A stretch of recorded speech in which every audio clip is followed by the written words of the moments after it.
नमस्कार दोस्तों, स्वागत है आप सभी का अपने अपने YouTube चैनल मैथ्स एकेडमी पर।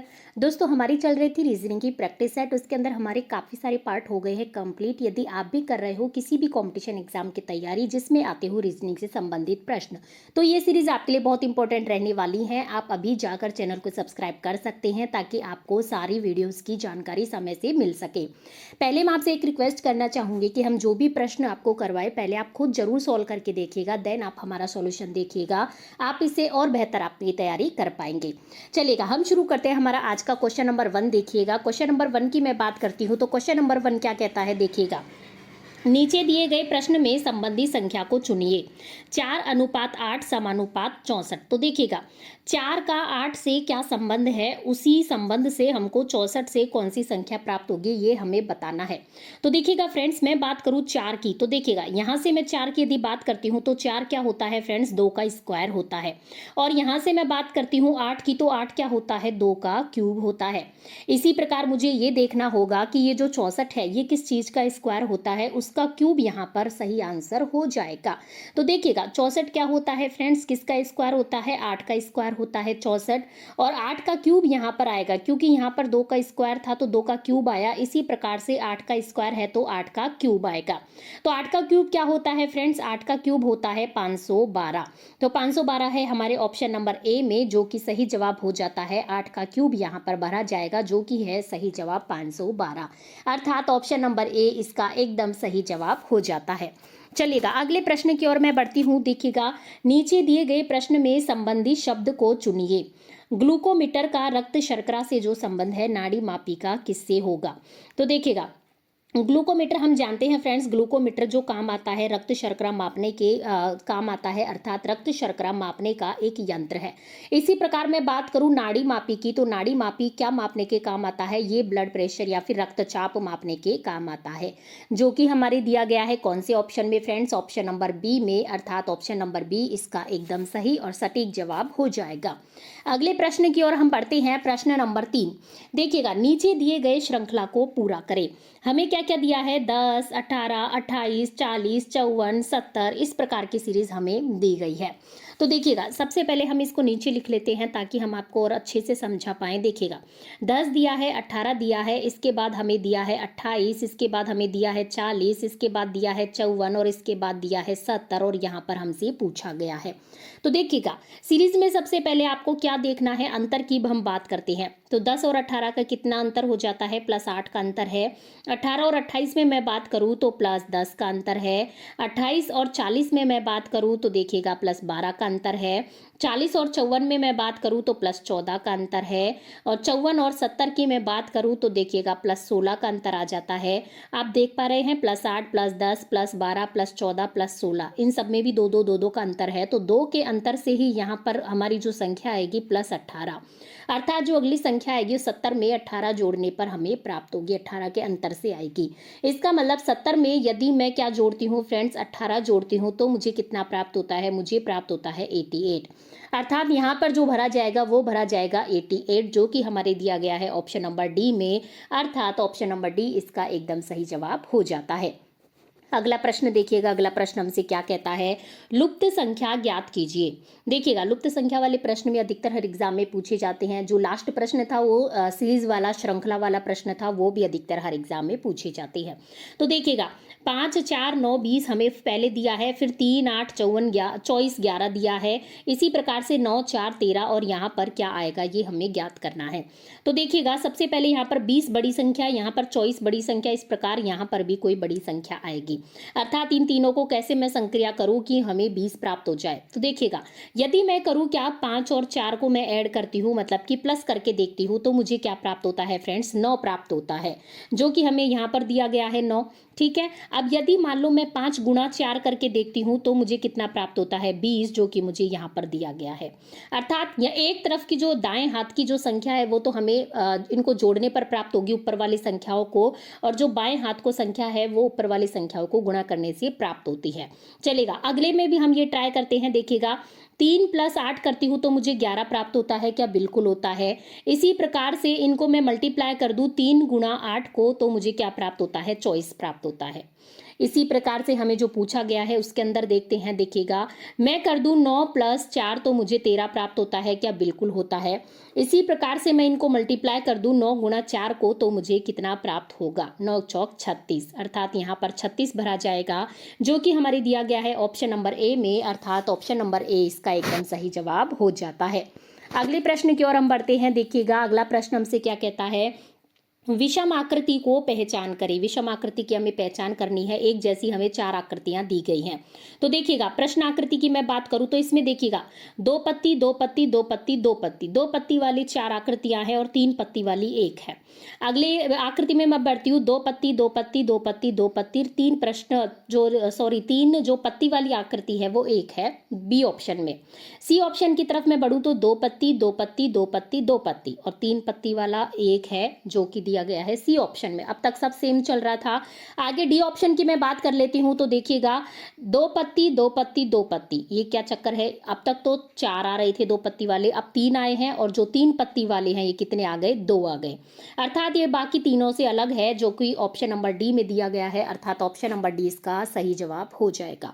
मुझे पूरी उम्मीद है आपको समझ में आ गया होगा। देखिएगा 3 पत्ती वाला यहाँ पर एक है, बी ऑप्शन में एक है, सी ऑप्शन में एक है, लेकिन डी ऑप्शन में 2 2 दिए गए हैं, अर्थात ये बाकियों से क्या हो गया? भिन्न हो गया या विषम हो गया।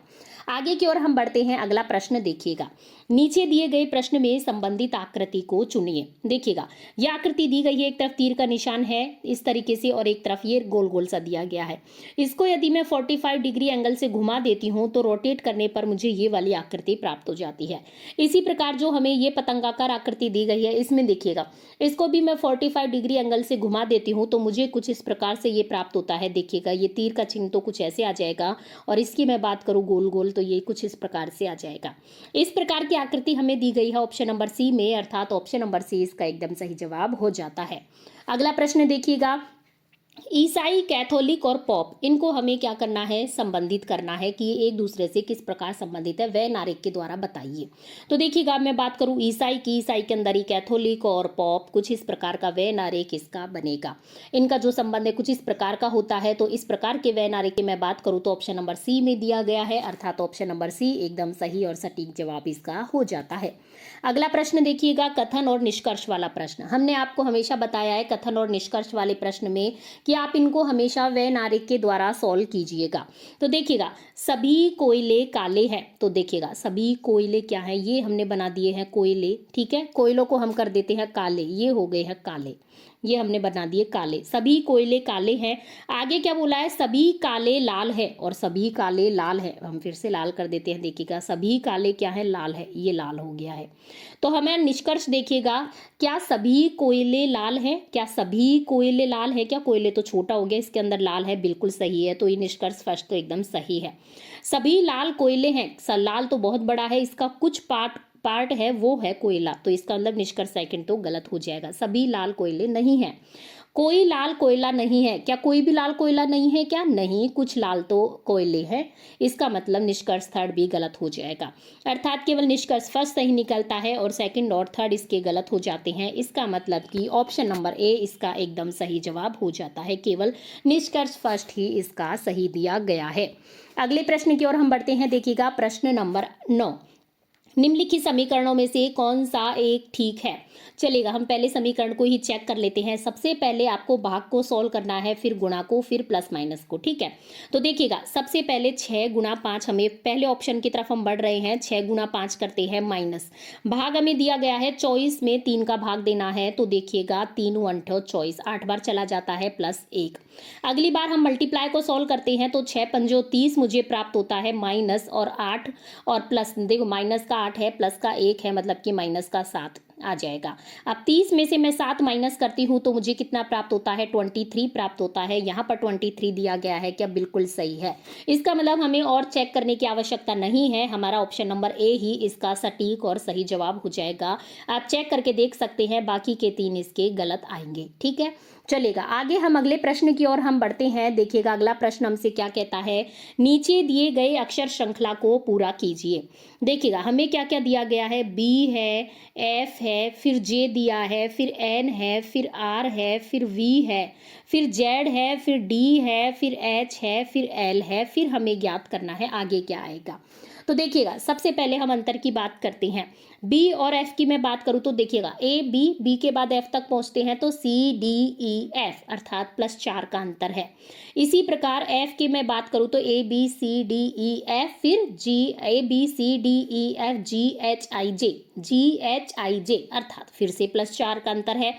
इसी प्रकार आप काउंट करते करते देखेंगे तो सभी में +4 का अंतर है। इसमें भी +4 का, आर से वी तक जाएंगे तो +4 का अंतर, वी से जेड तक जाएंगे तो +4 का अंतर, फिर जेड से वापस उल्टा डी तक आएंगे तो +4 का अंतर, फिर डी से एच तक जाएंगे तो +4 का अंतर, एच से एल तक तो +4 का अंतर। इसका मतलब जो अगली संख्या आएगी, अगला जो हमारा अक्षर आएगा वो भी क्या आएगा, +4 के अंतर पर आएगा। तो एल में मैं +4 करूंगी तो मुझे यहाँ पर पी प्राप्त होता है, जो कि हमारे दिया गया है ऑप्शन नंबर सी में, अर्थात ऑप्शन नंबर सी इसका एकदम सही और सटीक जवाब हो जाता है। चलिएगा अगले प्रश्न की ओर मैं बढ़ती हूँ। देखिएगा, नीचे दिए गए निम्नलिखित शब्दों का सही क्रम बताएं। बुलाने का पत्र, विज्ञापन, नियुक्ति का आदेश, आवेदन और भेंट वार्ता। तो देखिएगा सबसे पहले क्या आता है, विज्ञापन होता है, उसके बाद क्या होता है, आवेदन होता है, उसके बाद बुलाने का पत्र होता है, उसके बाद की मैं बात करतूँ तो उसके बाद भेंट वार्ता होती है और उसके बाद नियुक्ति का आदेश दिया जाता है। 3 2 1 4 5 हमारे दिया गया है ऑप्शन नंबर बी में, अर्थात ऑप्शन नंबर बी इसका एकदम सही जवाब हो जाता है। अगले प्रश्न की ओर मैं बढ़ती हूँ तो देखिएगा, यदि a बराबर 1 है और CAT बराबर 24 है तो पुलिस का हमें बताना है कितना अंक आता है। तो देखिएगा a का हम अल्फाबेट में देखते हैं तो 1 नंबर ही आता है। और मैं बात करूँ C + A + T, कैट की मैं बात करती हूँ तो देखिएगा C कितने नंबर पर आता है, 3 नंबर पर, A कितने नंबर पर आता है, 1 नंबर पर, और T कितने नंबर पर आता है फ्रेंड्स, 20 नंबर पर। और इन सभी को मैं ऐड करती हूँ तो 20 + 3 + 1 = हो जाता है 24, अर्थात चॉइस जो कि हमें यहाँ पर दिया गया है। इसी प्रकार हम पुलिस का ज्ञात कर लेते हैं। देखिएगा पुलिस में मैं ज्ञात करती हूँ तो POLICE, इन सभी के जो हमारे अल्फाबेट में अंक आते हैं उनको हमें काउंट करना है। तो P हमारे आता है 16वें नंबर पर, O हमारे आता है 15वें नंबर पर, और मैं किसकी बात करती हूँ, L की, तो ये आता है हमारे 12वें नंबर पर। L के बाद आता है I जो कि आता है हमारे 9वें नंबर पर। C की मैं बात करती हूँ तो आता है 3रे नंबर पर, और E की मैं बात करती हूँ तो आता है फ्रेंड्स 5वें नंबर पर। इन सभी को मैं ऐड करती हूँ तो इन सभी को ऐड करने पर मुझे प्राप्त होता है 60, अर्थात 60 प्राप्त होता है, जो कि ऑप्शन नंबर बी में दिया गया है। अर्थात आपको बहुत ज़्यादा ध्यान रखना है।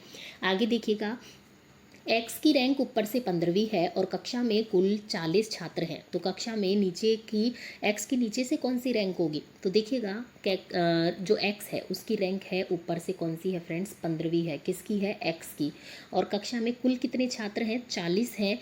इसका मतलब इसके अलावा और कितने नीचे की और कितने छात्र इसके बैठे हैं, तो देखिएगा 40 में से 15 गए तो बचते हैं 25। इसका मतलब 25 छात्र हैं जो कि इसके नीचे की ओर बैठे हैं, ठीक है। लेकिन आपको क्या पूछा गया है, 25 छात्र तो इसके अलावा हैं, अब दोबारा इस पर पहुंचना होगा तो ये 26 हो जाएगा, ठीक है। आपको समझना होगा कि दोबारा इस पर पहुंचेंगे हम, किस पर, एक्स पर, तो ये 26 हो जाएगा। नीचे से इसकी रैंक गिनेंगे तो 26वीं आएगी, ऊपर से रैंक गिनेंगे तो 15वीं आती है। इस प्रकार का जो ऑप्शन दिया गया है, अर्थात 26 हमारा सही जवाब हो जाता है। इस प्रकार का जो ऑप्शन दिया गया है कौन सा में है, ऑप्शन नंबर डी में है, जो कि हमारा सही जवाब हो जाता है। रैंकिंग वाले प्रश्न बहुत इंपॉर्टेंट है, थोड़े थोड़े से इनमें कन्फ्यूजन होते हैं। चलिएगा नेक्स्ट प्रश्न की ओर हम बढ़ते हैं, क्वेश्चन नंबर 14 की ओर। देखिएगा, निम्नलिखित आकृति में त्रिभुज की संख्या हमें ज्ञात करनी है। देखिएगा बहुत ही आसान, बहुत ही सिंपल प्रश्न है। इस प्रकार के काउंटिंग से संबंधित प्रश्नों को हमने बहुत अच्छे से सॉल्व करवाया हुआ है। यदि आपने वो वीडियोज़ नहीं देखे हैं तो चैनल पर अभी जाकर सब्सक्राइब करके वीडियोस देख सकते हैं। देखिएगा मैं त्रिभुजों की संख्या नॉर्मली इजीली काउंट कर सकती हूँ। इसमें 1 है, ठीक है, 2 है, 3 है, 4 है, 4 तो ये हो गए, ठीक है, और एक त्रिभुज हमारा ये हो गया, ये हमारा 5वां त्रिभुज हो गया। और मैं छठे त्रिभुज की बात करूँ तो देखिएगा ये वाला जो सबसे बड़ा त्रिभुज है ये हमारा छठा त्रिभुज हो गया। इसके अलावा इसमें कोई और त्रिभुजों की संख्या हमें दिखाई नहीं पड़ती है। इसका मतलब ऑप्शन नंबर सी हमारा सही जवाब हो जाता है। नेक्स्ट प्रश्न की मैं बात करूँ तो देखिएगा, जेड डब्लू की बेटी है, एल डब्लू की पत्नी है, के एल के पिता है, तो के का जेड से क्या संबंध होगा।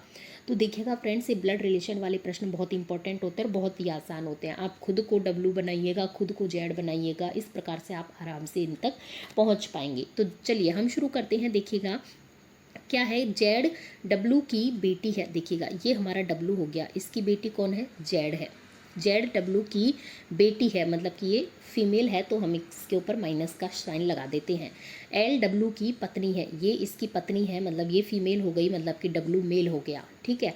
के एल के पिता हैं, अब इसके जो पिता हैं वो कौन है, के हैं, ठीक है, ये पिता है, इसका मतलब हम प्लस कर देते हैं। तो के का जेड से क्या संबंध होगा, तो देखिएगा जेड की ये कौन हो गई, माँ हो गई, कौन, एल, एल क्या हो गई, जेड की माँ हो गई, ठीक है, आपको ये देखना है, एल जेड की माँ हो गई। और जो माँ के पिताजी होते हैं वो क्या लगते हैं फ्रेंड्स, नाना, क्या लगते हैं, नाना लगते हैं, अर्थात ऑप्शन नंबर बी में नाना दिया गया है, जो कि हमारा सही जवाब हो जाएगा, ठीक है। के का जेड से क्या संबंध हो जाएगा, के जेड के कौन हो जाएंगे, नाना हो जाएंगे, ये आपको ध्यान में रखना है। मैं आपको एक बार फिर से बता देती हूँ, देखिएगा जेड क्या है, डब्लू की बेटी है, जेड क्या है, डब्लू की बेटी है, और ये इसका जो वाइफ है वो है एल, और वाइफ के पिता है के, तो वाइफ के पिता के होते हैं, तो वाइफ के पिता क्या लगते हैं, बच्चे के नाना लगते हैं, तो जेड इनके बच्चा हो गया, इसके नाना लगेंगे, ठीक है। जेड की जेड जो है इनकी क्या हो जाती है, जेड इनकी नवासी हो जाती है, अर्थात इसका जो सही जवाब हो जाएगा, के का संबंध पूछा गया है जेड से, तो नाना सही जवाब हो जाएगा, जो कि ऑप्शन नंबर बी में दिया गया है, ठीक है फ्रेंड्स। तो चलिएगा फ्रेंड्स, हमारे होते हैं आज के 15 प्रश्न कंप्लीट। अब हम आपको मिलेंगे नेक्स्ट वीडियो में नेक्स्ट नंबर ऑफ क्वेश्चंस के साथ। तब तक आपको इसी तरह की कोई और वीडियोस चाहिए, आप किसी भी रीजनिंग से संबंधित कोई भी प्रश्न आपके कॉम्पिटिशन एग्जाम में आते हैं, तो आप इस चैनल को भली बातें सब्सक्राइब कर सकते हैं, ये आपके बहुत काम आने वाला चैनल है, ठीक है फ्रेंड्स। और आपको किसी भी टॉपिक में, किसी भी प्रश्न में कोई भी समस्या हो तो आप हमें कॉमेंट बॉक्स में बता सकते हैं, हम जल्द ही आपकी समस्या का अगले वीडियो में निवारण करने का प्रयास करेंगे। धन्यवाद फ्रेंड्स, हम मिलते हैं नेक्स्ट वीडियो में।